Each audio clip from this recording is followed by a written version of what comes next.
Hello and welcome to Let's Crack UPSC CSE. My name is Pratik Nayak and I welcome you all on the largest YouTube platform for civil service preparation. But before proceeding further, आप सबको दिवाली विशेष मेरी तरफ से। खैर कल दिवाली थी और आपकी होपफुली ये जो दिवाली है आपकी और हमारी सब की लाइफ के अंदर एक बहुत ही वो है ना कि अंधेरे की तरफ से आपको उजाले की तरफ लेके जाए, उतनी बहुत सारी मेरी शुभकामनाएं। एंड बिकॉज यहाँ से अब विक्रम संवत की भी शुरुआत होगी और विक्रम संवत का पहला दिन दिवाली के बाद की शुरुआत होती है। तो पर्टिकुलरली जहाँ मैं बेस्ड हूँ गुजरात के अंदर, वहाँ पे न्यू ईयर का भी सेलिब्रेशन हो जाता है। तो आप सबको नए साल की भी शुभकामनाएं। दिवाली के दूसरे दिन या आप पकड़ के चलिएगा साहब, ठीक है ना, नेक्स्ट डे जो आपका कैलेंडर चेंज होता है विक्रम संवत के अंदर, उस तरफ से मेरी तरफ से आपको न्यू ईयर विशेष भी। चलिए शुरू करते हैं आज का सेशन। और हम लोग डिस्कस कर रहे थे स्टैंडर्ड नाइन्थ के एनसीईआरटी। और स्टैंडर्ड नाइन्थ के एनसीईआरटी के अंदर मैं आपको समझाने की कोशिश कर रहा था कि किस तरह से हमने मेनली जो पीजेंट्स एंड फार्मर्स है और मॉडर्न एग्रीकल्चर का जो हिस्ट्री है वो पढ़ने की शुरुआत की थी। As always to students who are new in this class, उन सबको मैं वेलकम करता हूँ। मेरा नाम प्रतीक नायक है, पिछले 7 साल से पढ़ा रहा हूँ ऑनलाइन ऑफलाइन प्लेटफॉर्म के अंदर। हिस्ट्री आर्ट एंड कल्चर मेरा कॉम्प्रिहेंसिव सब्जेक्ट है जिसके लिए मैं जाना जाता हूँ। And mainly I teach on the YouTube platform the NCERT foundation, और उसके साथ साथ I also teach on the Unacademy plus.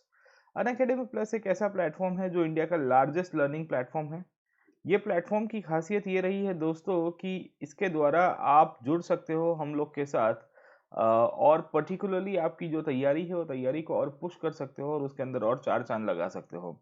ये लर्निंग प्लेटफॉर्म की खासियत यह है कि यहाँ बहुत सारे एजुकेटर्स हैं जिनके बहुत सारे कोर्सेज चलते हैं। I am also one such educator जिनके कोर्सेज मेनली मैं आंसर राइटिंग और हिस्ट्री जनरल स्टडीज़ के लिए कराता हूँ। अभी मेरा जो अभी नया कोर्स चल रहा है वो है comprehensive course on ancient history, which I'll be taking on, and I'm currently basically taking this course, जहाँ पे मैं हिस्ट्री में कैसे अच्छे आंसर्स लिखे जा सकते हैं उसको मैं करा रहा हूँ। तो मेनली एंशियंट से लेके मिडीवल से लेके मॉडर्न से लेके आर्ट एंड कल्चर की पकड़ लीजिए या वर्ल्ड हिस्ट्री की पकड़ लीजिए, और हम लोग साथों साथ इसके अंदर इंक्लूड कर सकते हैं वो है पोस्ट इंडिपेंडेंस इंडिया। हो सके उतने मैक्सिमम टॉपिक्स के ऊपर मैंने आंसर राइटिंग को कवर कराया है। I have covered majority of the answers from this topic. तो मैं आपको सजेस्ट करूंगा कि आप आइए हमारे साथ। ये कोर्स की खासियत ये है कि इसमें लाइव क्लासेस में लेता हूँ, लाइव इवेल्युएशन भी करता हूँ, क्योंकि बच्चों की जो भी कॉपीज होती है वो कॉपीज को हम लोग एक दूसरे के साथ लाइव क्लास के अंदर शेयर करके देखते हैं, सो दैट, और उसके साथ साथ एक आंसर कैसे लिखा जा सकता है कोई पर्टिकुलर टॉपिक का, उसका फ्रेमिंग भी समझाता हूँ कि how the answer and the topic can be written. उन सबको पूरा कॉम्प्रिहेंसिवली कराता हूँ। अगर आप अनअकैडमी प्लस के ऊपर नहीं हो, you are most welcome to join the Unacademy Plus using this referral code, discount code, 10% discount code जिसका नाम है PN live. PN live is the discount code जो आपको यूज करना है वाइल टेकिंग द सब्सक्रिप्शन। अब अनअकैडमी के ऊपर आने से फायदा क्या होगा, तो आपको पता होगा कि अनअकैडमी एक ऐसा प्लेटफॉर्म है जहां बहुत सारे टीचर्स पढ़ाते हैं, उनके सबके क्लासेस आप देख पाओगे। अनलिमिटेड टाइम आप एक्सेस कर पाओगे। ऐसा नहीं होगा कि एक बार दो बार या तीन बार ही वीडियो देखना है। इन्फिनिट नंबर ऑफ टाइम आप लेक्चर्स को अटेंड कर सकते हो, और मेरे जितने भी हिस्ट्री के कोर्सेज है उन सबको आप कॉम्प्रिहेंसिवली देख पाओगे। More than 3000 plus slides are available. 3000 से ज़्यादा आपको पीपीटी स्लाइड्स मिलेगी हिस्ट्री के कोर्स के अंदर। वो सबको आप कंपाइल करके आपको अवेलेबल हो जाएगी पीडीएफ के अंदर, वो आप देख सकते हो। उसके अलावा इंडिया के टॉप मोस्ट एजुकेटर्स जो प्रीलिम्स और मेंस का जीएस पर्सपेक्टिव से पूरा का पूरा जो सिलेबस आपको कवर करा के दे रहे हैं वो भी इसके अंदर से कवर हो जाएगा। तो you can find live classes, doubt solving session, unlimited time lectures को देखना, कहीं से भी अटेंड कर सकते हो, कोई आपको दिक्कत नहीं होगी। तो it's a very comprehensive package I would से। और आप जब हमारे साथ जुड़ोगे तो आपको डेफिनेटली इससे काफ़ी एडवांटेज भी मिलेगा। आपको एक चीज़ बता देता हूँ, इंडिया के टॉप मोस्ट एजुकेटर्स यहाँ पे पढ़ाते हैं। और बेसिकली आपको जब सब्सक्रिप्शन लेना है इसके लिए अनअकैडमी के लिए, तो आप एप्लीकेशन के थ्रू भी ले सकते हो, ऐप स्टोर, पे स्टोर से। उसके बाद आपका गोल यूपीएससी सीएसई कर देना है। एंड फाइनली हमेशा याद रखेगा, whenever you are taking subscription you need to make sure कि आपको दो प्रकार के ऑप्शंस अवेलेबल होंगे। एक होगा प्लस सब्सक्रिप्शन, दूसरा आइकॉनिक सब्सक्रिप्शन। प्लस सब्सक्रिप्शन की खासियत यह है कि इसमें live test, live classes, test series, unlimited practice and structure schedule मिलेगा। 1 ईयर, 2 ईयर और 3 ईयर का सब्सक्रिप्शन अगर आप साथ में मिलकर भी करोगे मेनली, तो आपको basically after the discount code 1 year का 44,500, 2 इयर्स का 64,800, 3 इयर्स का 81,000 के अंदर कवर हो जाएगा। सो वी विल फाइंड कि आपको ये तीनों के तीनों कोर्सेज है, ये 10% डिस्काउंट कोड यूज करने के बाद आपके कवर हो जाएंगे। अगर आप आइकॉनिक सब्सक्रिप्शन लेना चाहते हो तो वो भी ले सकते हो। आइकॉनिक सब्सक्रिप्शन में फायदा ये है कि आपको पर्सनल कोच मिल जाएगा। Unacademy will allot you a personal coach. आपको एक ऐसा मेंटर, ये आपको एक ऐसे कोच आपको अलॉट किए जाएंगे जो आपको आंसर राइटिंग से लेके स्टडी प्लानर से लेके पर्सनलाइज फीडबैक की फैसिलिटीज अवेलेबल कराएंगे। तो this exam require some kind of guidance, this exam requires thorough I would say methodology जो आपको हेल्प करेगी। और इसी के कारण आई विल सजेस्ट कि जब आप अन अकेडमी के ऊपर जुड़ोगे तो आपको ये पर्सनल कोच की फैसिलिटी 1 2 3 साल के लिए मिल जाएगी। आप इसको भी अटेंड कर सकते हो, ठीक है। तो you can take either plus subscription और subscription of the plus iconic subscription. दोनों के लिए आपको पीएन लाइव ही यूज करना है आपका डिस्काउंट कोड। इसके अलावा आपको अनअकैडमी के द्वारा ऑप्शनल सब्जेक्ट्स की अवेलेबिलिटी भी हो जाएगी। And on the Unacademy platform we have got multiple optional. इनके टीचर्स भी अलग अलग ऑप्शनल पढ़ाते हैं। ऑल ऑफ बहुत सारे एजुकेटर्स है, so they teach the optional subject. आप ऑप्शनल की भी तैयारी कर सकते हो। हिस्ट्री, ज्योग्राफी, एंथ्रोपोलॉजी, जितने भी सब्जेक्ट्स है majority optionals are cover over here. And optional की फीस जो है वो 6 मंथ्स की 22,500, 1 ईयर की 27,500, 2 इयर्स की 40,000 एंड 3 इयर्स की 50,000 है। अब 2 3 4 इयर्स की बेसिकली जो ऑप्शनल सब्सक्रिप्शन है, मैं उनके लिए कहूंगा कि जो लोग अंडर ग्रेजुएट के अंदर है, they are still pursuing their courses in the under graduation, इन सबको वहां से आप तैयारी कर सकते हो ऑप्शनल के लिए। और ऑप्शनल का सब्सक्रिप्शन भी आपको पीएन लाइव डिस्काउंट कोड के द्वारा ही लेना है। इसके अलावा अगर आप फ्री क्लासेस देखना चाहते हो अन अकेडमी के ऊपर, तो आप फ्री क्लासेस को भी अटेंड कर सकते हो, जिसे हम लोग कहते हैं स्पेशल क्लासेस। ये क्लासेस की खासियत ये है कि ये बेसिकली मेरे द्वारा कंडक्ट कराए गए हैं प्रीवियस ईयर्स के क्वेश्चंस के ऊपर। साथों साथ मैंने पोस्ट इंडिपेंडेंस इंडिया के टॉपिक्स भी इसके अंदर कवर किए हैं। तो आप डाउनलोड कीजिए एप्लीकेशन को, मेरा नाम सर्च करिएगा Prateek Nayak, and you will get the free classes over there. तो इस तरह से डाउट सॉल्विंग सेशन होते हैं और आप हमारे साथ जरूर से जुड़ सकते हैं on the Unacademy. Let us go to the main chapter. और हमने आपको प्रीवियस क्लास के अंदर समझाने की शुरुआत की थी।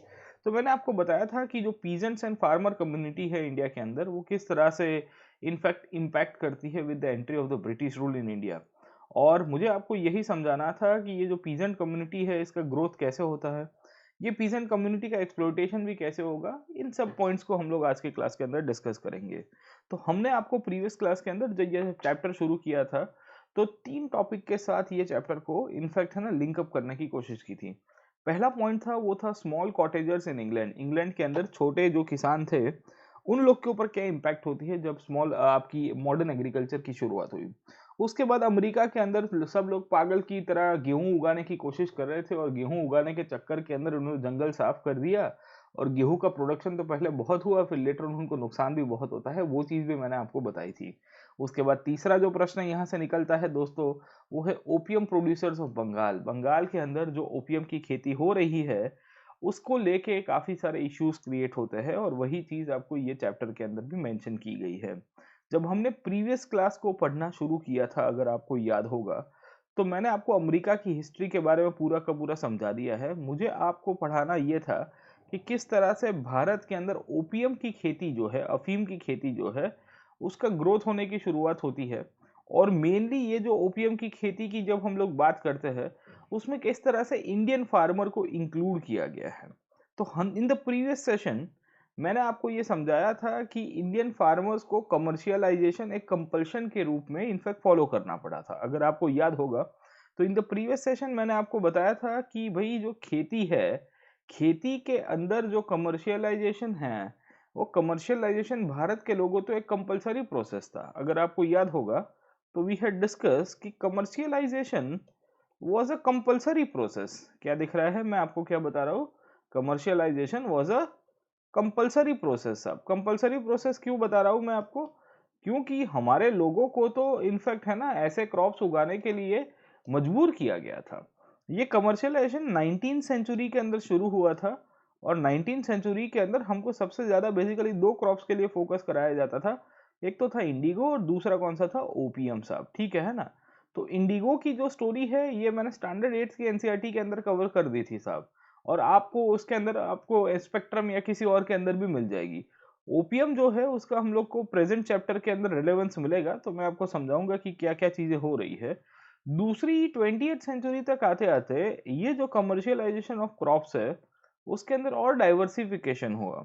और कमर्शियलाइजेशन ऑफ क्रॉप्स की जब हम लोग बात करेंगे तो डाइवर्सिफिकेशन हमको कहाँ मिलता है, हमको जूट के अंदर मिला, हमको शुगर केन के अंदर मिला, हमको कॉटन के अंदर मिला, राइट साहब, है ना। तो वी फाइंड कि अंग्रेज जब यहाँ पे आए तो 20th सेंचुरी तक आते आते भारत के अंदर और भी क्रॉप्स इन्होंने उगाए थे। तो ये सब चीजें हमको इवेंचुअली दिखाती है कि किस तरह से भारत के किसानों को प्रेशराइज किया गया था to grow particular kind of crops.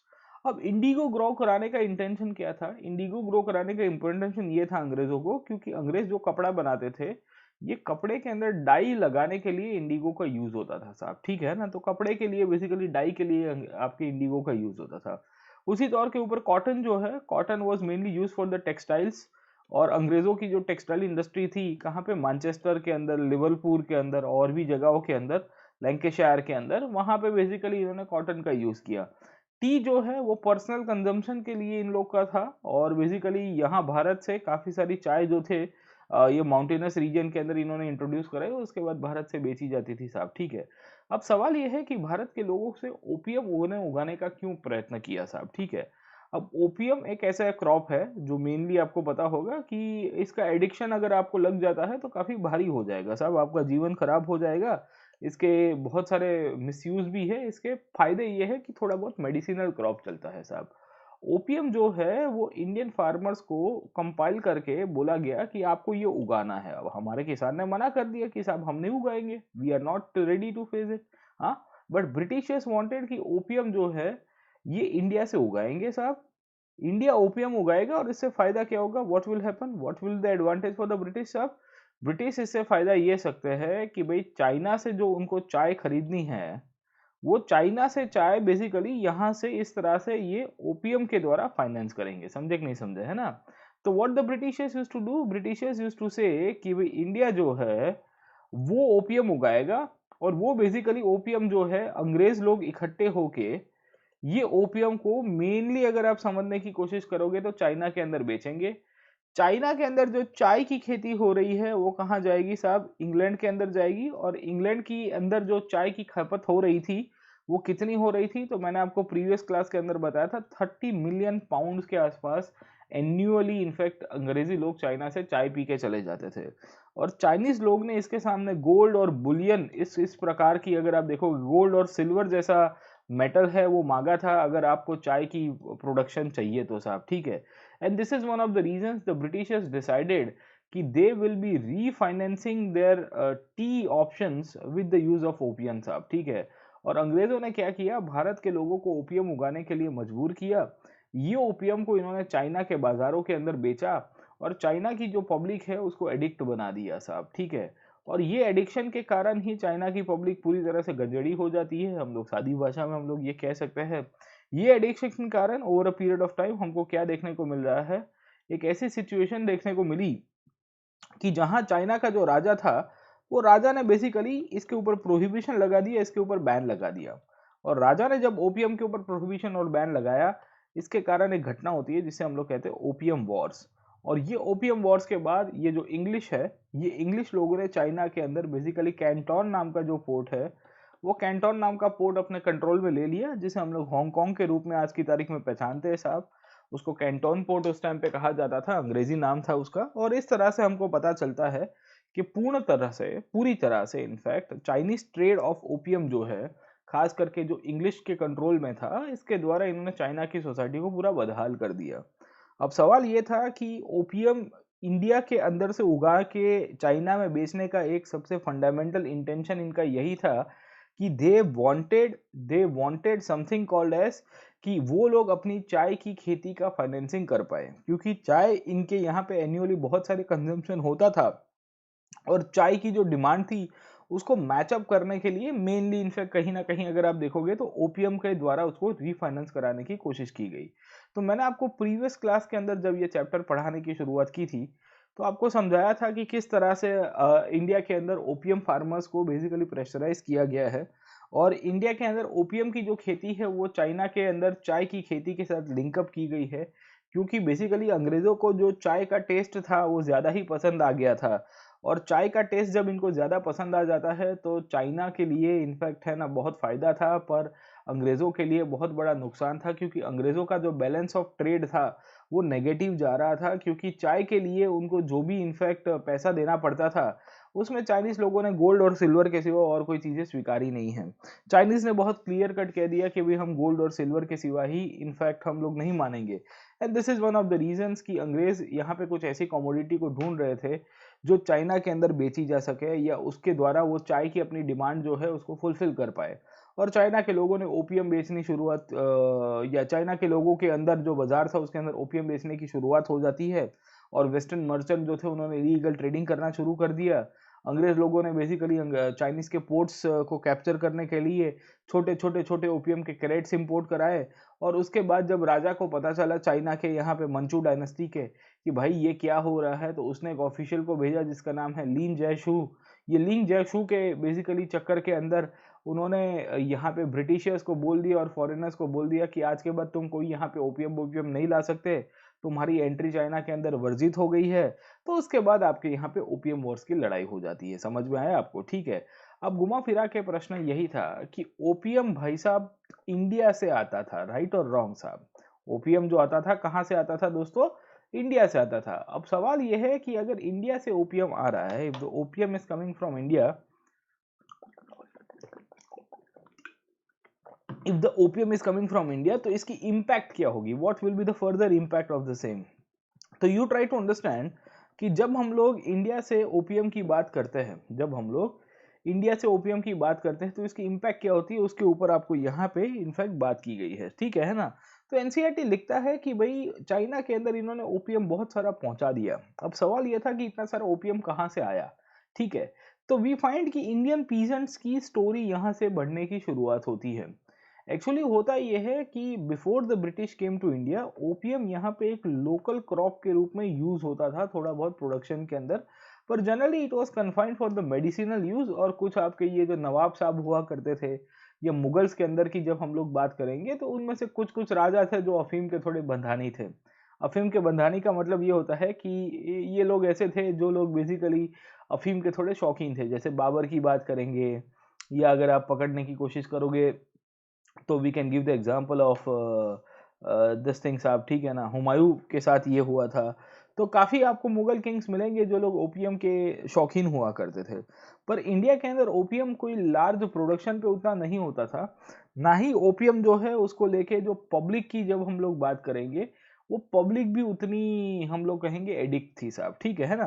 तो अंग्रेज चाहते थे कि ये जो ओपीएम है इंडिया के अंदर जो प्रोडक्शन है, ये प्रोडक्शन हम लोग बढ़ा देंगे तो हमारे लिए फायदा है, अंग्रेजों के लिए फायदा है। क्यों फायदा है साहब? क्योंकि British will eventually smuggle this opium to China, और चाइना से चाय लेके आएंगे और खुद चाय की चुस्की मार देंगे साहब। ठीक है। तो इसके कारण क्या हुआ कि when the British conquered Bengal, कब किया? 1757 में प्लासी के बाद। और प्लासी के बाद हम लोग जब देखते हैं तो दूसरी लड़ाई होती है कब साल के अंदर साहब? 1764 के अंदर बक्सर के अंदर। प्लासी और बक्सर ये दोनों की दोनों जगहों के बाद जब इनफैक्ट अंग्रेज पावरफुल हो गए, उन्होंने यहाँ पे दीवानी राइट्स गेन कर दिए थे। और मैंने आपको प्रीवियस क्लास के अंदर बताया था कि when the British captured the Bengal after the Plassey and Buxar, और दीवानी राइट्स जब उन्होंने गेन किए, तो उसके बाद हमको पता चलता है कि ओपीएम का जो पूरा का पूरा प्रोडक्शन है वो बढ़ाने की अंग्रेजों ने कोशिश की है। ठीक है। तो we find they started doing an effort to produce opium in the lands under their control. अपने हाथ के अंदर जो जमीन थी वहां पे उन्होंने ओपीएम की खेती कराने की कोशिश की साहब। ठीक है। सो इनिशियली तो पहले छोटा मोटा ओपीएम का खेती हुआ, पर जैसे ही ओपीएम का मार्केट चाइना के अंदर एक्सपांड होता है, कब एक्सपांड होता है साहब? तो चाइना के अंदर जब इन्होंने धीरे धीरे धीरे धीरे ग्रेजुअली, हमको पता चलता है कि पब्लिक को वहां पे एडिक्ट बना दिया गया, तो वहां पे पब्लिक की डिमांड ज्यादा हो गई। तो इंडिया के अंदर ओपीएम की जो प्रोडक्शन है वो भी इन्होंने ग्रो की, और बंगाल के पोर्ट के द्वारा या बंगाल के रास्तों के द्वारा इंडिया से ओपीएम बेसिकली चाइना के अंदर भेजने की आवश्यकता हो जाती है साहब। ठीक है। So we find larger volumes of opium flowed out from the Bengal ports. Bengal के पोर्ट से बहुत सारा ओपीएम आपका चला गया। बिफोर 1767, 1767 के आसपास का डेटा है, around 500 chest were being exported from India. Basically अगर आप देखोगे तो ये क्वांटिटी का एक एग्जांपल दिया गया है कि इतने 500 डब्बे भर के यहाँ से ओपीएम जाता था, बट विद इन 4 years, मतलब 18 अगर आप पकड़ के चलोगे साहब 1771 द क्वांटिटी ट्रेबल्ड, मतलब ये है कि 1500 के आसपास आपकी चेस्ट जा रही थी साहब, ठीक है, डब्बे भर के जा रहे थे। 100 years लेटर 1770 से लेके 1870 की बात की गई है, the government was exporting 50,000 chest annually. You can imagine कि सालाना 50,000 से ज़्यादा डब्बे भर के बेसिकली यहाँ से आपका ओपीएम एक्सपोर्ट होके जा रहा था चाइना के अंदर। तो आप पकड़ के चलिए कि 1840 के अंदर जब आपकी ओपीएम वॉर सक्सेसफुल होती है, फर्स्ट ओपीएम वॉर, तो ये ओपीएम वॉर के बाद इनफैक्ट ये जो कॉलोनियलिज्म करके जो आइडियोलॉजी है, ये कॉलोनियलिज्म ने किस तरह से बंटाधार कर दिया है पूरी अर्थव्यवस्था का, समझे कि नहीं समझे, है ना।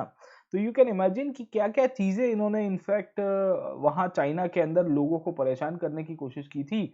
और इस तरह से हमको पता चलता है कि भारत से बहुत बड़ी मात्रा के अंदर जो सप्लाई है वो चाइना के अंदर भेजा जाता है। और इनफैक्ट इंडिया से एक्सपोर्ट ओपीएम का जो हो रहा है उसमें भी अंग्रेज कमा रहे हैं। चाइना के बाजारों के अंदर जो ओपीएम का सप्लाई हो रहा है और चाइना के लोग इनफैक्ट ओपीएम के एडिक्ट बन रहे हैं, उससे भी अंग्रेजों का फायदा है, क्योंकि उसके सामने उनको चाय रिटर्न में मिल रही है। समझे कि नहीं समझे। अब सवाल घुमा फिरा के एक चीज थी, क्या भारत के फार्मर्स जो थे, क्या भारत के पीजेंट्स जो थे, क्या ये खुश थे कि इतना सारा ओपीएम का प्रोडक्शन अंग्रेजों के लिए करके दे साहब। गेटिंग माय पॉइंट और नॉट, है ना।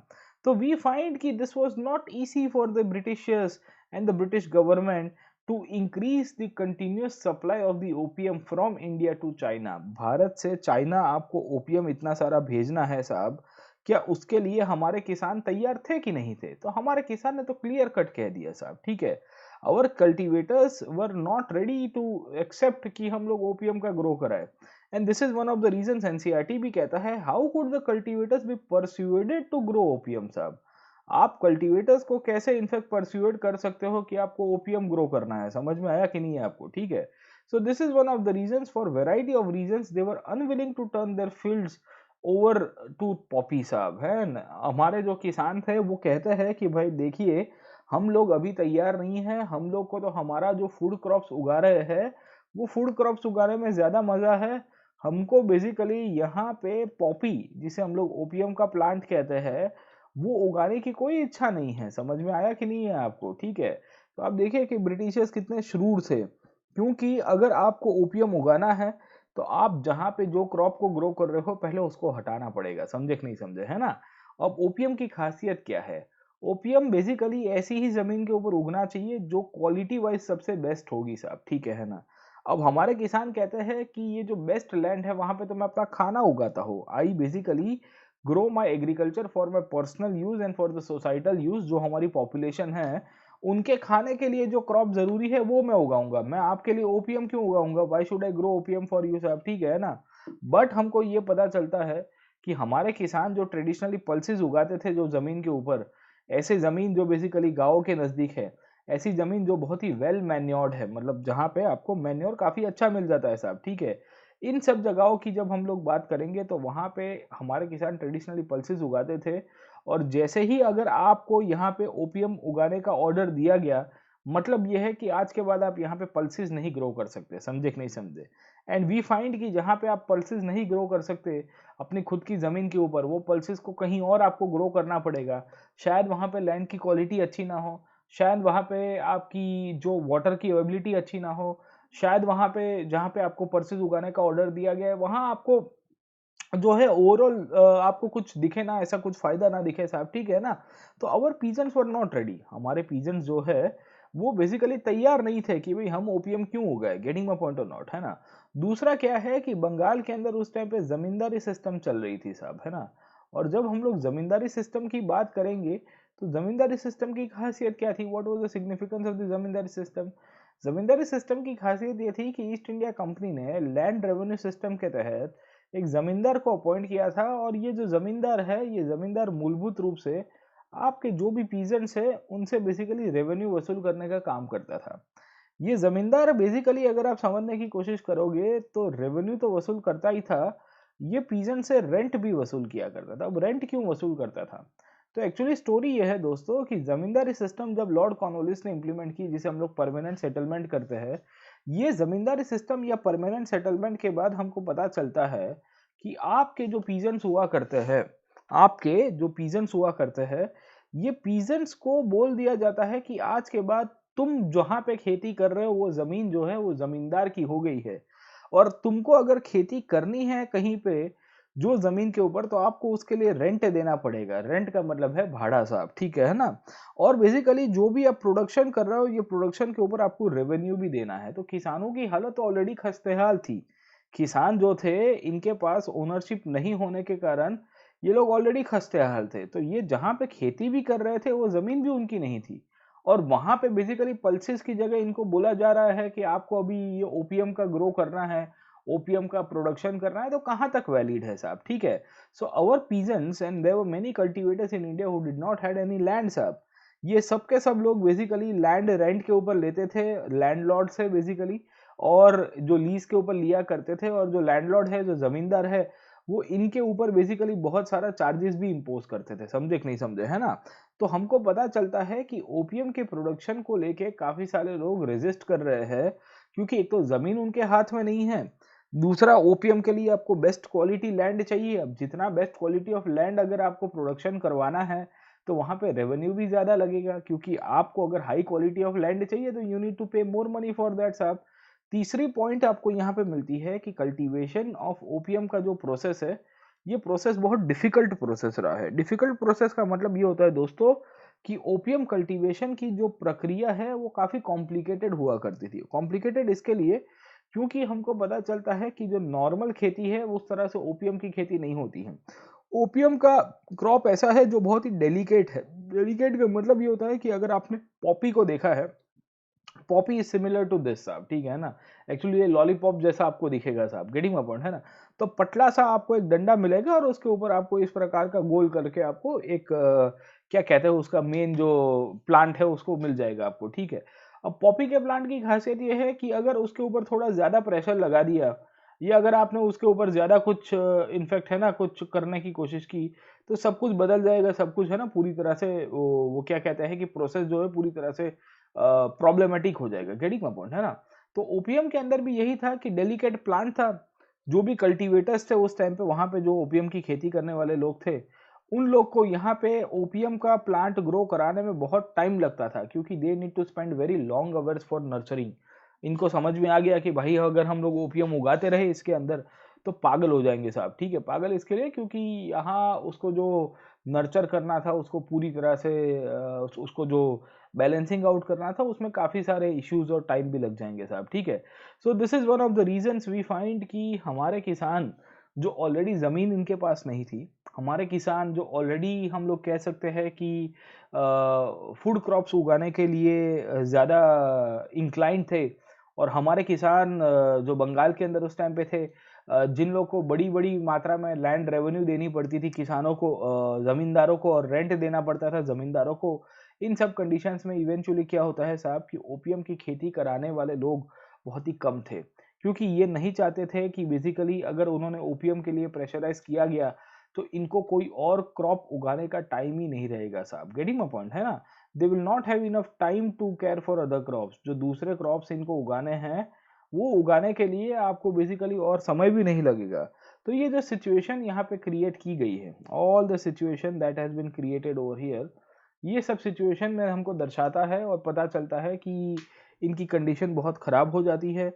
वी फाइंड जो गवर्नमेंट जो है, ये गवर्नमेंट यहाँ पे ओपीएम के प्रोडक्शन करने वाले लोग हैं, उनको भी ज़्यादा रेवेन्यू नहीं दे रही थी, या ही ना ही उनको मार्केट के हिसाब से रिटर्न्स दे के दे रही थी। And this is one of the reasons कि हमारे किसान को लग रहा था कि ओपीएम को ग्रो करना बहुत ही अनप्रॉफिटेबल है, क्योंकि लैंड नहीं है। लैंड है तो ज़मीन आपकी बेसिकली ऐसी प्योरेस्ट ऑफ लैंड और बेस्ट ऑफ लैंड चाहिए। अगर बेस्ट ऑफ लैंड के ऊपर अगर आपको ओपीएम की खेती करनी है, तो इवेंचुअली दिस विल मीन, ये एक ऐसी कंडीशन की तरफ आपको लेके जाएगा जहां पे हम जरूर से ये कह सकते हैं कि ओपीएम का जो कल्टीवेशन होगा, ये ओपीएम के कल्टीवेशन के द्वारा उनके फूड क्रॉप्स डिस्ट्रॉय हो जाएंगे, उनकी ज़मीनें चली जाएगी, अगर वो उगा भी देते हैं तो सरकार उनको रिटर्न में कोई अच्छा भाव नहीं देती, क्योंकि उस टाइम पे एमएसपी नाम का कंसेप्ट नहीं था। समझ में आया आपको? ठीक है ना? तो आजकल तो आपको एक कंसेप्ट आपको मिलेगा, minimum support price, where the government basically assures the farmers कि आप चिंता मत करिए कि हम लोग आपको ऐसा नहीं छोड़ेंगे, आपके लिए बेसिकली जो भी इनफैक्ट ज़रूरी है वो आप जो भी क्रॉप्स को प्रोड्यूस कर रहे हो उसके लिए हम लोग आपको मार्केट में रिटर्न भी दे देंगे। ये एमएसपी का कंसेप्ट आपको ओपीएम प्रोडक्शन के अंदर नहीं मिलता है। तो बहुत सारे स्ट्रक्चरल प्रॉब्लम्स है ओपीएम के अंदर, and this is one of the reasons कि our peasants were not happy, our peasants were not ready to grow opium. समझे कि नहीं समझे, है ना? अब 1830 के आसपास का प्रश्न है।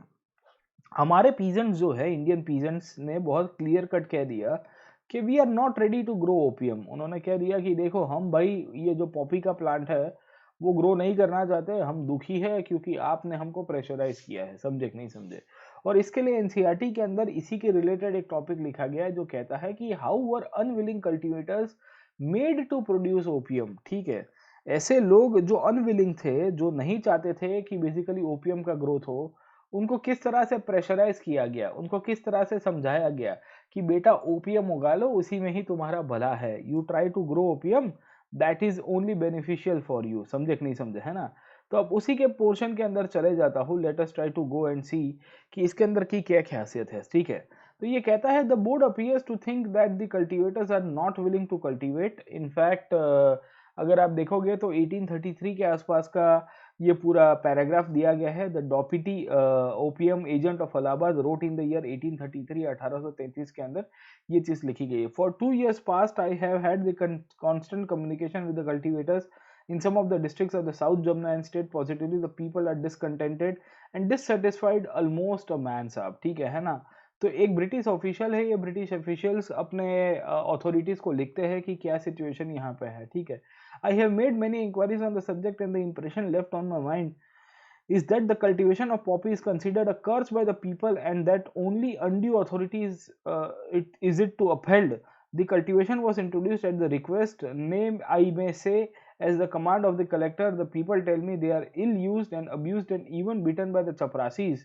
The people almost uniformly told they suffered loss from poppy. मतलब क्या है आप समझने की कोशिश करिए। 1830 के आसपास का ये पैराग्राफ है। ये पैराग्राफ के अंदर बेसिकली विनय रॉय चौधरी करके एक ऑथर है, उन्होंने अपनी किताब थी, वो किताब के अंदर एक ब्रिटिश पॉलिटिकल एजेंट का जो ओपीएम की खेती करवाने के लिए जाना जाता था, उसने अपने बोर्ड को लिखा है। अपने बोर्ड का मतलब जो अपना एग्रीकल्चर का डिपार्टमेंट इनका हुआ करता था, उसको लिखा है कि भाई देखिए हमारे यहाँ पे कंडीशन क्या हो गई है, what has been the condition in the government system साहब, है ना? तो किसान हमारे हैप्पी नहीं थे। Our peasants were not happy to produce the OPM.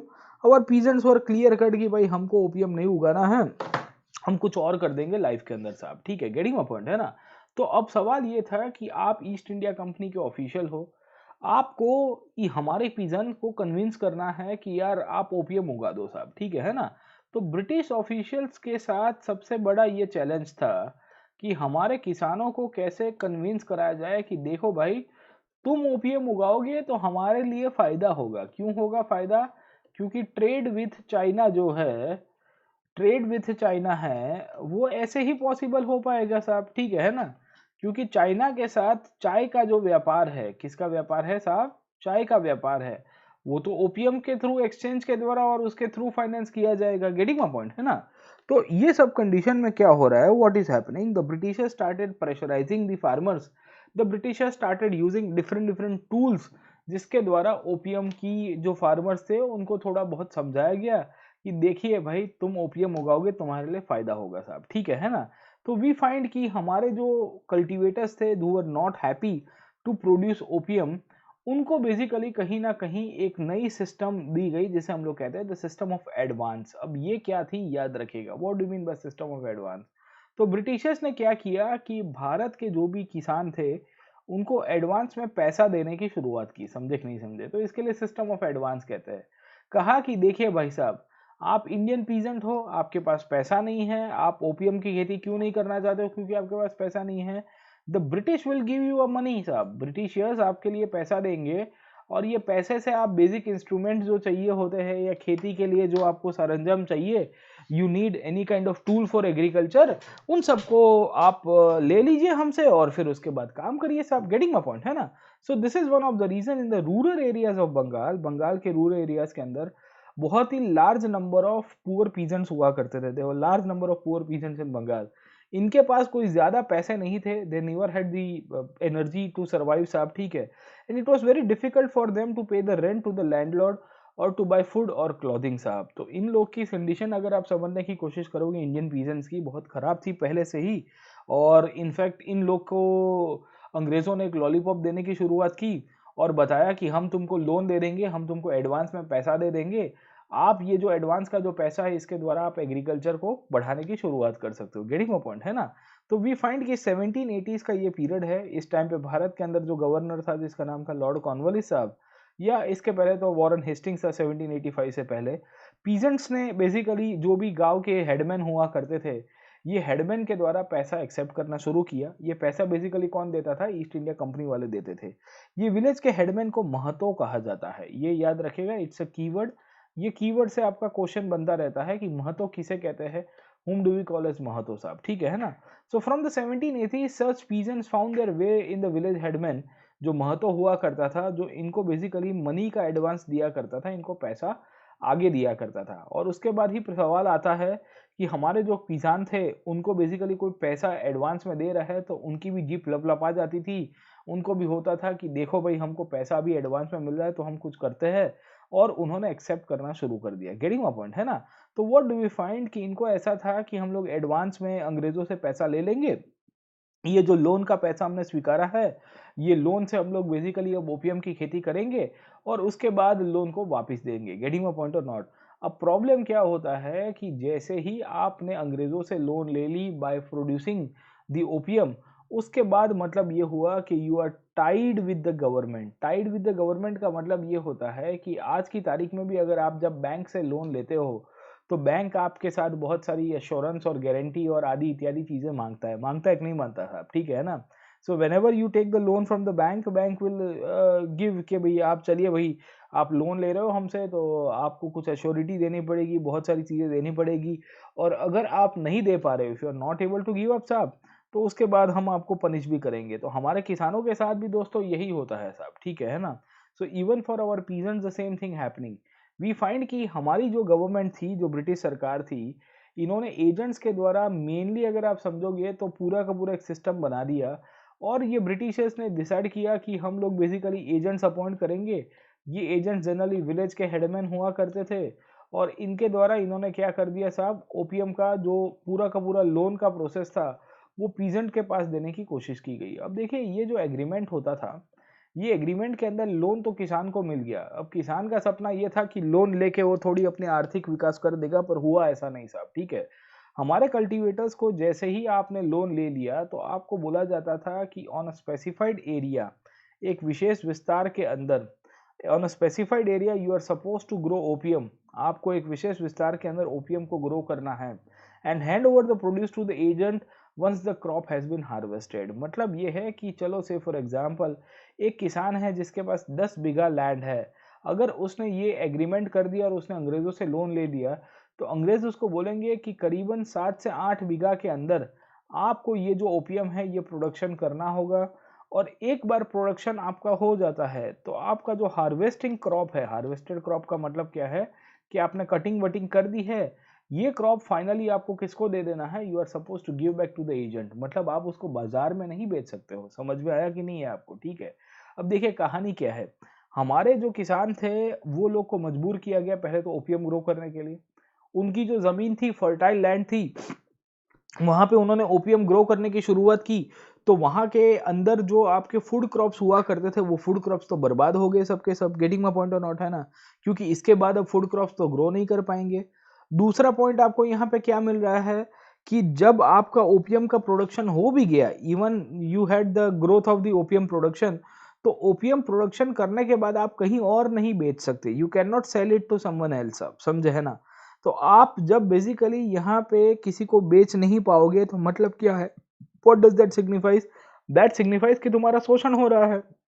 अब सरकार ने जो ओपीएम के रेट्स दिए थे वो बहुत ही लो रेट दिए थे, तो हमारा किसान है ना चक्रव्यूह के अंदर फंस गया। Every year to overcome of the डेप्ट, उसको उधारी से बाहर निकलने के लिए हर साल उसको एक नया लोन लेना पड़ता था टू प्रोड्यूस द ओपीएम। वो प्रोड्यूस ओपीएम जो है अपनी ही जमीन के ऊपर करेगा, वो सरकारी जमीन तो थी नहीं, और वो शायद जमींदार की जमीन होगी तो उसके ऊपर उसको रेंट भी देना पड़ेगा। उसके बाद हमारे जो किसान थे उन लोग जब प्रोड्यूस करते थे, तो प्रोड्यूस करने के बाद इवेंचुअली अगर आप देखोगे उनको गवर्नमेंट को ही वो ओपीएम वापिस बेचना है। अब गवर्नमेंट उसके ऊपर प्राइजेस ज्यादा नहीं देती थी। समझ में आया कि नहीं आया आपको? ठीक है ना? तो we find the peasant had no option of planting the field with a crop of his choice or selling his produce to anyone but the government agent, and the government agent he used to give very low prices for the production. Eventually we find कि हमारे जो OPM producers हैं उनकी हालत खराब हो जाती है, and we see कि government did not wanted to solve the problem by increasing the price of opium. वो गवर्नमेंट ये सब चीज़ें कर सकती थी कि ओपीएम के प्राइसेस बढ़ा दे, पर सरकार चाहती थी कि यहाँ से सस्ते में ओपीएम उगा के उसको महंगे में चाइना के अंदर चिपका दिया जाएगा। समझे कि नहीं समझे, है ना? तो सरकार की पॉलिसी ही है buy cheap and sell dear की policy. Buy cheap and sell dear की पॉलिसी ये आपका कॉलोनियलिज्म का बहुत ही इंटीग्रल पार्ट रहा है। पूरा का पूरा कॉलोनियलिज्म इसी के ऊपर डिपेंडेंट है दोस्तों साहब, ठीक है ना? यहाँ से सस्ते में पकड़ो और वहां से महंगे में बेच दो साहब, ठीक है? So we see the government wanted to produce the cheap rate opium and sell it at the high price to the opium agents in Calcutta, who then shifted to China साहब। इवेंचुअली चाइना के अंदर बेचा जाएगा, और इस तरह से हमको पता चलता है कि यहाँ पे बाइंग प्राइस और सेलिंग प्राइस में इतना बड़ा डिफरेंस था, वो सरकार के लिए बहुत बड़ी एक रेवेन्यू का सोर्स बन जाता है। समझ में आया आपको? ठीक है। तो in this situation we find कि हमारे जो किसान हैं, ये किसानों को हालत खराब हो जाती है क्योंकि इनको जो प्राइजेस दिए गए थे बहुत ही खराब दिए गए थे, और हमारे किसान उस टाइम पे आंदोलन करने की शुरुआत करते हैं, और उन्होंने एक ही चीज़ की डिमांड की कि भाई हमको प्राइजेस ज़्यादा चाहिए, हम आपसे कोई भी 1 रुपए की लोन नहीं मांगते हैं। गेटिंग माय पॉइंट और नॉट? अब आप समझने की कोशिश करिए, बंगाल के किसानों ने बुआ-बूम करने की शुरुआत कर दी कि हम नहीं उगाएंगे। बंगाल के साथ साथ हमको पता चलता है कि इनफैक्ट दूसरा एक रीजन था जो सबसे ज़्यादा इम्पैक्ट होता है, वो बेसिकली आपको बनारस का मिलेगा। बनारस के अंदर भी एक टाइम के अंदर ओपीएम की खेती काफ़ी अच्छी खासी मात्रा में होती थी। अब यहाँ पे किसानों ने विरोध कर दिया कि हम ओपीएम नहीं उगाएंगे, हम इसकी जगह अब शुगर केन और पोटैटोस को ग्रो कराने की कोशिश करते हैं। गेटिंग माय पॉइंट, है ना? सो वी फाइंड कि देयर आर मेनी क्रॉप्स जिसके लिए इन्होंने अडब डाइवर्सिफाई करने की शुरुआत की। बहुत सारे कल्टीवेटर्स ऐसे थे जिन्होंने डिसाइड किया कि उनके पास जो भी बचा कुचा जो ओपीएम है वो किसी और को बेच के चले जाएंगे, पर सरकार को नहीं देंगे। गेटिंग माय पॉइंट, है ना? So many cultivators sold of the crops to the travelling traders called as the paikar. याद रखेगा, दिस इज द कीवर्ड। ये कीवर्ड से आपको प्रीलिम्स के अंदर से क्वेश्चन आ जाएगा 2021 के लिए, 2022 के लिए साहब, ठीक है ना?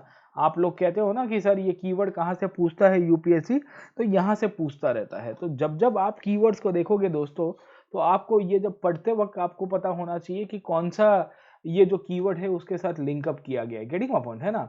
तो मैं आपको बता रहा था, आई वाज एक्सप्लेनिंग आउं कि किस तरह से आपका यहाँ पे डेवलपमेंट हुआ। There were many cultivators who sold of the crop to the travelling paikars who offered the very high prices. मैंने आपको बताया कि हमारे जो कल्टीवेटर्स है उन्होंने विरोध कर दिया।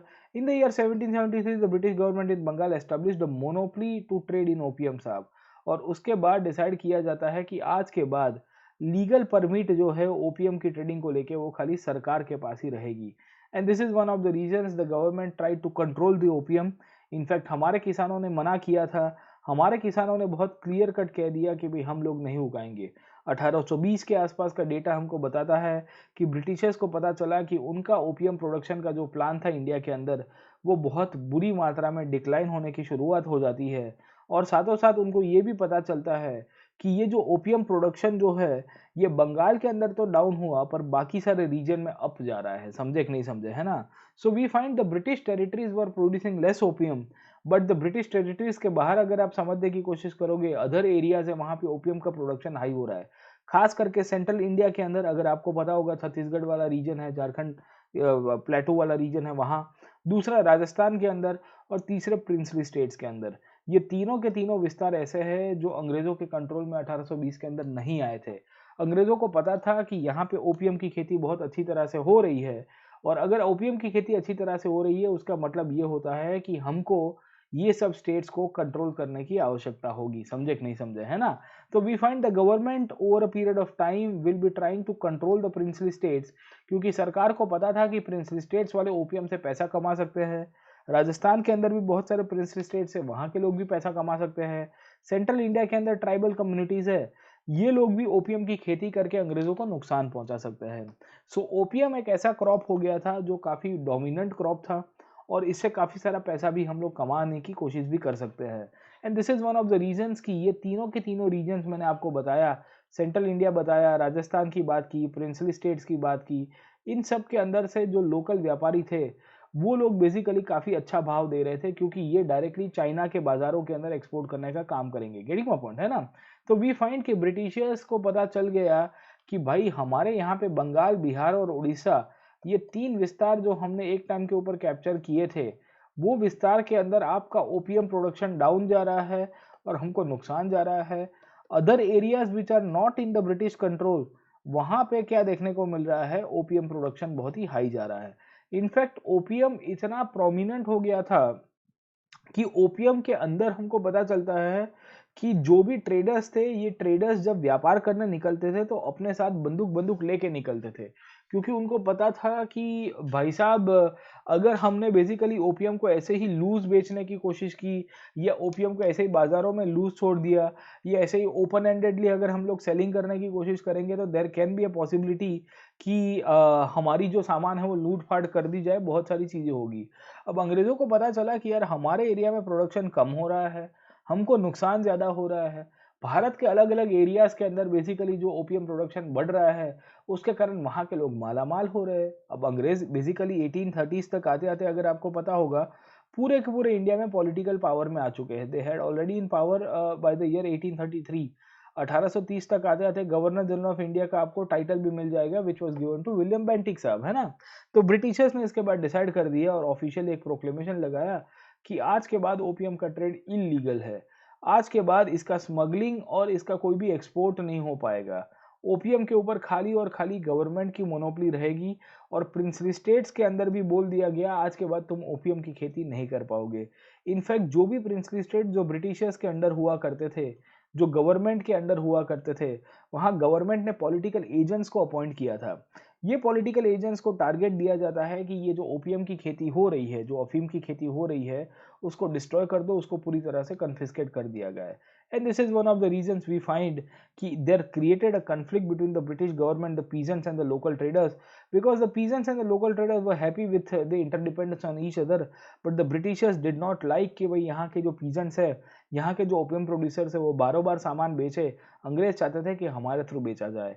And this is one of the reasons कि ओपीएम का प्रोडक्शन जब तक चालू रहा, तब तक हमको पता चलता है कि मेनली जो आपके ब्रिटिश गवर्नमेंट जो थी, और ख़ास करके ब्रिटिशर्स की जो पूरी की पूरी अथॉरिटी थी, उसमें इंडिया का एक्सप्लॉयटेशन ही हमको मिलता रहेगा। वी फाइंड कि इंडिया के लोगों की जो एक्सपीरियंस है, जो कॉलोनियल पीजेंट्स की एक्सपीरियंस है, उनके वहाँ पे ओपीएम कल्टीवेटर्स को सबसे ज़्यादा नुकसान झेलना पड़ा, क्योंकि इनकी लैंड भी चली गई, इनके यहाँ पे इंटरनल डेट्स के अंदर भी ये लोग आ गए। इनफैक्ट ये अंग्रेज़ों के चक्कर में फंस जाते हैं, जिसे हम लोग डेट ट्रैप के रूप में पहचानते हैं। And this is one of the reasons we find कि इंडिया के लोगों की हालत बहुत ख़राब हो जाएगी with the entry of the opium agriculture in India. साहब देखो, ओपीएम का कमर्शियलाइजेशन करना अंग्रेज़ों ने किया। हम लोग ओपीएम का कमर्शियलाइजेशन उतना नहीं किया करते थे जितना अंग्रेज़ों ने यहाँ पे करने की कोशिश कराई है साहब, ठीक है?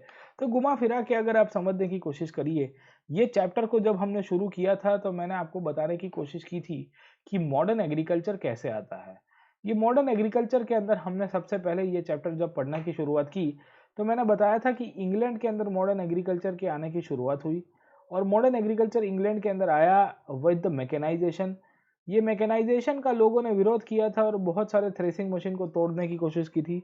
ये मॉडर्न एग्रीकल्चर के बारे में हमने देखने की कोशिश की कि जो इंग्लैंड के अंदर कॉमन फील्ड का जो कंसेप्ट था और आपकी ओपन लैंड का कंसेप्ट था, वो ख़त्म हो गया। और उसके बाद हमको पता चलता है कि इंग्लैंड के अंदर एंक्लोजर सिस्टम की शुरुआत होती है। ये एंक्लोजर सिस्टम के द्वारा इवेंचुअली हमको क्या पता चला कि आपके जो बिग लैंडलॉर्ड्स थे उनको ज़्यादा फायदा हुआ, क्योंकि इन लोग ने बड़ी बड़ी ज़मीनों को कैप्चर कर दिया, वहाँ के गरीब किसानों को हटा दिया साहब।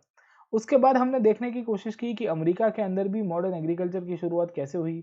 तो अमेरिका के अंदर आपको ईस्ट कोस्ट से वेस्ट कोस्ट की पूरी जर्नी मिलेगी कि किस तरह से अमेरिका के जो लोग थे या जो गोरे सेटलर्स थे, वाइट सेटलर्स थे, वो अमेरिका के ईस्ट कोस्ट में आए थे सबसे पहले and they started migrating to the west coast.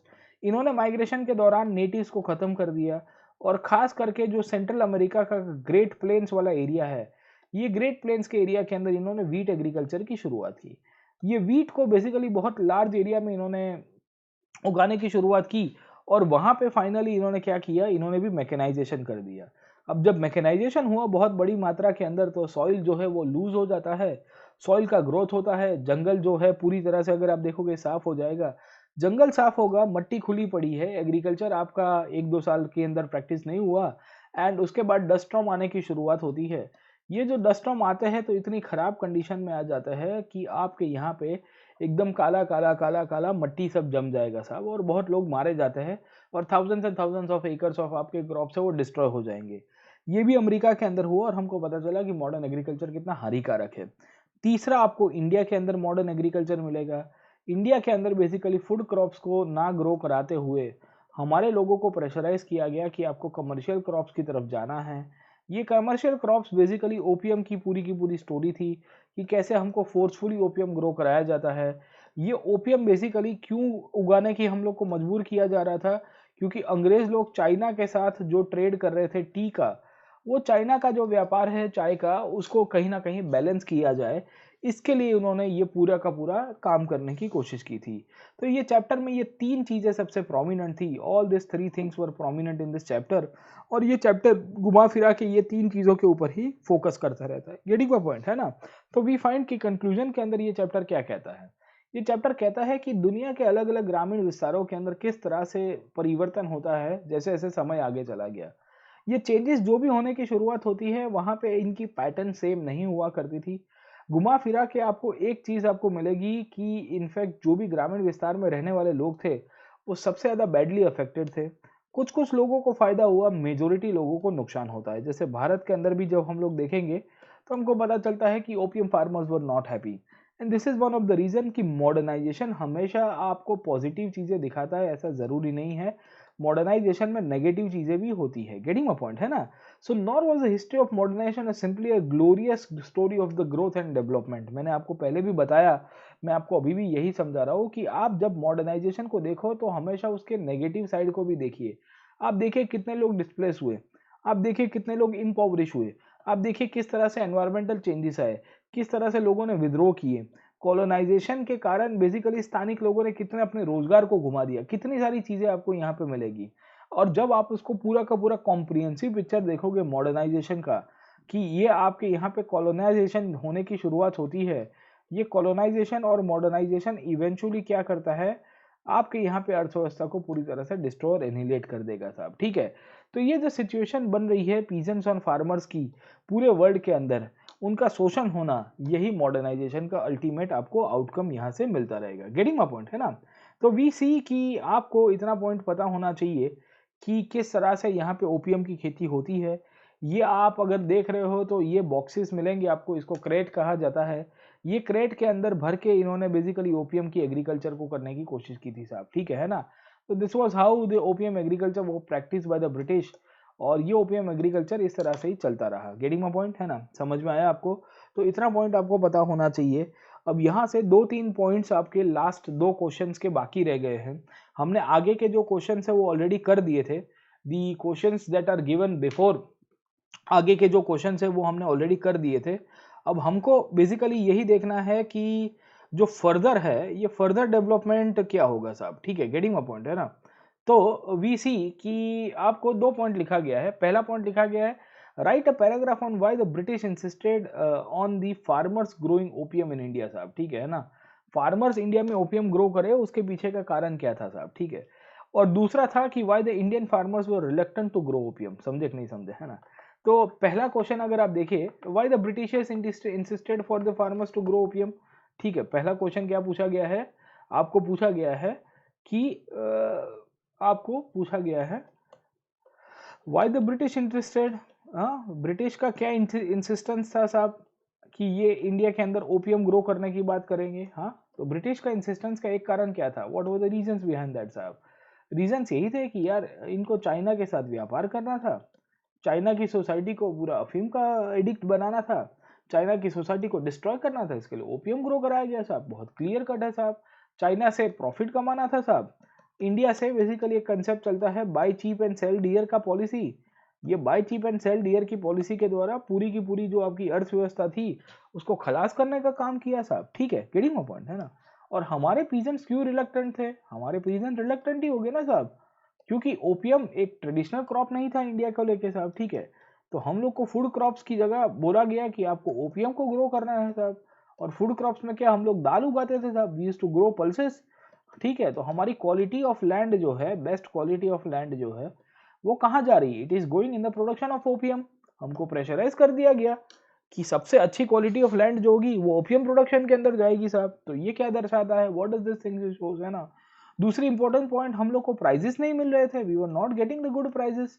अब जब हमको प्राइजेस अच्छा नहीं मिल रहे तो कोई किसान क्यों उगाएगा साहब। ठीक है, आज सरकार एमएसपी की हम लोग बात करते हैं, let me give an example कि एमएसपी मिनिमम सपोर्ट प्राइस जिसे हम लोग पहचानते हैं, ये मिनिमम सपोर्ट प्राइस की जब हम लोग ओवरऑल सिनेरियो देखने की कोशिश करेंगे तो हमको क्या चीजें दिख रहा है कि सरकार ने एमएसपी के द्वारा एक चीज दर्शाने की कोशिश की है, वो है किसान जो है, किसानों को फाइनेंशियल सिक्योरिटी दी जाए। The farmer should be given some kind of financial security साहब, है ना। यहाँ पे तो उल्टी चीज हो रही है। यहाँ तो आप देखोगे तो किसानों को लो प्राइसेस में आपको बेचने की प्रेशराइज किया जा रहा है। और जब बेसिकली अदर एरियाज ने स्मगलिंग करना शुरू कर दिया, बाकी सारे एरियाज ने स्मगलिंग करना शुरू कर दिया, और वो बारों बार बेसिकली ओपीएम का जो प्रोडक्शन है वो कलकत्ता के पोर्ट या बॉम्बे के पोर्ट की तरह चाइना बेचते थे, तो गवर्नमेंट ने उसके ऊपर बैन लगा दिया, गवर्नमेंट ने उसके ऊपर मोनोपोली लगा दी। तो ये जो सिचुएशन क्रिएट की गई है, इसी के द्वारा हमको पता चलता है कि किस तरह से ये आपका कॉलोनाइजेशन करके जो आइडियोलॉजी है, ये कॉलोनाइजेशन किस तरह से पूरी दुनिया को डिस्ट्रॉय कर दिया। अब आप देखिए तो कॉलोनाइजेशन बेसिकली जो एक प्रोसेस है, और कॉलोनियलिज्म जो एक आइडियोलॉजी है, उसने किन किन लोगों को टारगेट किया, यू ट्राई टू अंडरस्टैंड साहब। ठीक है, उसने टारगेट किया फॉरेस्ट लाइफ के अंदर रहने वाले लोगों को, it targeted the people in the forest life साहब, जंगल में रहने वाले लोगों को। इसने टारगेट किया बेसिकली पेस्टोरल लोगों को साहब। पेस्टोरल लोगों का मतलब क्या है कि जो बेसिकली जंगल में या जानवरों को चराने का काम करते थे। तीसरा टारगेट अगर आप देखोगे तो आपको किसका मिलेगा? पीजेंट्स का साहब। ठीक है ना। तो ये जो चैप्टर है, ये चैप्टर या ये जो किताब है, ये किताब का सेकंड पोर्शन बहुत इंटरेस्टिंग है साहब। ठीक है, मैं आपको इंडेक्स को समझा रहा हूँ ये चैप्टर के, पता नहीं आप में से कितने लोग इंडेक्स को भी समझ रहे हो। एक्चुअली ये तीनों के तीनों चैप्टर इंटरलिंक्ड है साहब। All the three chapters are interlinked and they are mainly based on the idea of colonialism, कि किस तरह से कॉलोनियलिज्म जहां जहां पहुंचा उसने सबको डिस्ट्रॉय कर दिया। इंडिया के अंदर भी डिस्ट्रॉय किया, और मॉडर्नाइजेशन के नाम के ऊपर बेसिकली इंडिया के अंदर जो ओपीएम कल्टीवेशन और उसके लिए प्रेशराइज किया गया और हमको बहुत परेशान कर दिया गया। गेटिंग माय पॉइंट, है ना। तो इतना पॉइंट आपको एनसीईआरटी के ये चैप्टर के अंदर मेंशन किया गया था। अब बाकी के दो चैप्टर है, chapter number 7 and chapter number 8, अगर आप देखोगे history on sports, the story of cricket, cricket की पूरी स्टोरी है, और क्लॉथिंग की पूरी हिस्ट्री है। आई फील दैट कि इसके अंदर से क्वेश्चन आने की शक्यता कम है, बट हम लोग क्या करेंगे, we will take a brief chapter, हम लोग इसका एक खाली समरी ले लेंगे कि भाई इसकी हिस्ट्री कहाँ से कहाँ डेवलप हो रही है, उसका क्या सिग्निफिकेंस है। But I will not go into the detail of this chapter. इसकी चैप्टर की डिटेल के अंदर मैं ज़्यादा नहीं जाऊँगा, क्योंकि डिटेल में जाएंगे तो लेंदी हो जाएगा, पर कॉस्ट बेनिफिट अच्छा नहीं है। But at least for the sake of completion of the book हमको एक सेटिस्फेक्शन होगी कि हमने ये स्टैंडर्ड 9th की एनसीईआरटी बहुत कॉम्प्रिहेंसिव कर दी है ना। ठीक है, तो अभी 2 चैप्टर बाकी है, 2-3 क्लास के अंदर उसको कवर कर देंगे, and I conclude the class today. हम लोग आज ये चैप्टर को यहाँ कंक्लूड करते हैं। क्रिकेट का चैप्टर और क्लोथिंग का चैप्टर बाकी है, उसको नेक्स्ट क्लास के अंदर कवर करेंगे। वंस अगेन सबको हैप्पी दिवाली है मेरी तरफ से, and wish you all the best. आप अनअकैडमी के ऊपर हमारे साथ जुड़िए, मेरे नए कोर्सेज को एक्सेस करिए। Please use the discount code PN Live। ये कोड यूज़ करने से आपको 10% डिस्काउंट भी मिलेगा।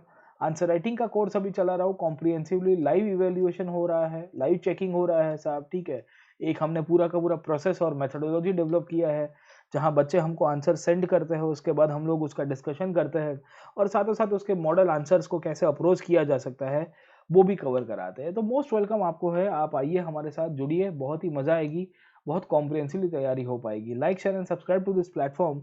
I'll see you in the next session. Till then, keep studying and all the best.